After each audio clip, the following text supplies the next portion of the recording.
এই নিউজটা দেখে অনেকে হাহারিয়ে দিলেও আমি কিন্তু বিষয়টাকে সিরিয়াসলি নিয়েছি। এখানে আপনি অস্বাভাবিক অথবা এটা হাহারি একটের ইস্যু বিষয়টা তা না। এই মুহূর্তে ভারতের জন্য সবচেয়ে বড় যে ঝামেলার ক্যারেক্টারগুলো এদের মধ্যে আমাদের এনসিপির যে পোলাপাইনগুলো আছে, এরা প্রত্যেকে টার্গেটেড এবং কি এটা এরা নিজেরাও বোঝে যে ডক্টর মোহাম্মদ ইউনূসের সরকার সরে গেলে খুব সহজেই এদের জীবনও যেতে পারে। এটা কিন্তু আসলেই বাস্তব এবং আমরা যখন নিউজটি করছি অলরেডি আপনার এরকম চাঞ্চল্যকর তথ্য গণমাধ্যমে এসেছে। দৈনিক আমার দেশ পত্রিকায় যে নিউজটা ছাপানো হয়েছে সেই তথ্য অনুযায়ী ঘটনা কিন্তু সত্যর মতোই। দর্শক, সাম্প্রতিক সময়ে আমাদের একজন গ্যাংস্টার সুব্রত বাইন গ্রেপ্তার হয়েছেন, সাথে তার সহযোগী মোল্লা মাসুদ সহ আরো কয়েকজন সেনাবাহিনীর হাতে রিমান্ডে আছে। রিমান্ড থেকে একের পর এক চাঞ্চল্যকর তথ্য দিচ্ছে।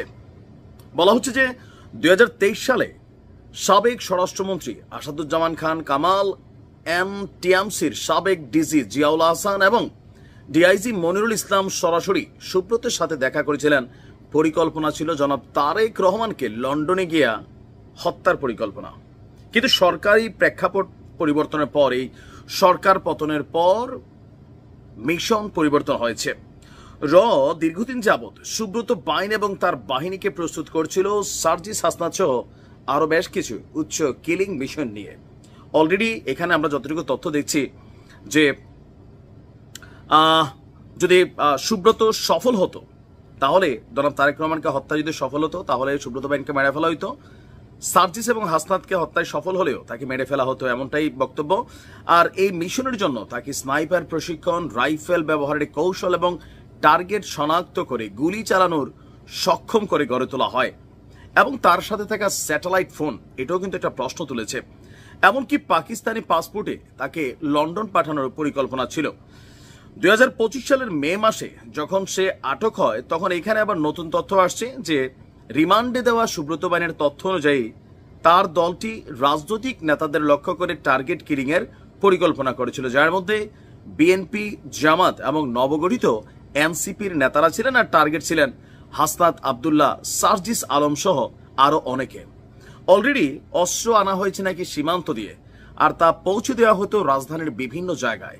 মগবাজার, গুলশান, শাহবাগ, বাড্ডা প্রভৃতি স্থানে সন্ত্রাসী চক্রের হাতে। বাইনের দেওয়া তথ্য অনুযায়ী এই মিশনের পিছনে ক্ষমতাসীন দলের কিছু নিষিদ্ধ ঘোষিত উচ্চ পর্যায়ের নেতাদের সম্পৃক্ততা ছিল। তিনি দাবি করেন এসব হত্যাকাণ্ডের মাধ্যমে রাজনৈতিক বিভ্রান্তি সৃষ্টি করে আওয়ামী লীগকে ক্ষমতায় রাখার পরিকল্পনা করা হচ্ছিল। এখন এই খবরগুলো গণমাধ্যমে যখন আসে, বাংলাদেশের মানুষের গণমাধ্যমেরও এটা হয় আর কি, যে ধরেন সবসময় একজন সন্ত্রাসী ধরা খাইলে বিপরীত দল নিয়ে কথাবার্তা আসে, আবার খবরগুলো চমকপ্রদ হয়।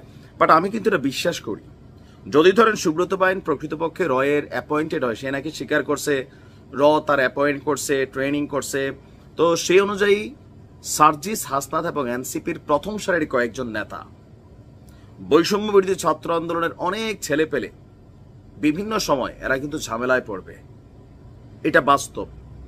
এদের এতদিন একটা ব্যাকআপ ছিল যে আওয়ামী লীগ ছাড়া বাকি দলগুলো, বাট এখন রাইট নাও যে পর্যায়ে আছে এই পর্যায়ে আপনার মানে গ্যারান্টি নাই তো যে এদের আসলে শেল্টারটা কারা দিবে। ডক্টর ইউনূসের সরকার 19-20 হলেই এনসিপির জন্য কিন্তু আসলেই দুর্দিনে আসবে। শুধু এনসিপি না, মানে এদের যে বড় বড় নেতারা আছেন, তো এটাকে একবারে হালকা নেওয়ারও কিন্তু সুযোগ নেই। সাবধানে থাকা উচিত, সচেতন থাকা উচিত। ভালো থাকুন।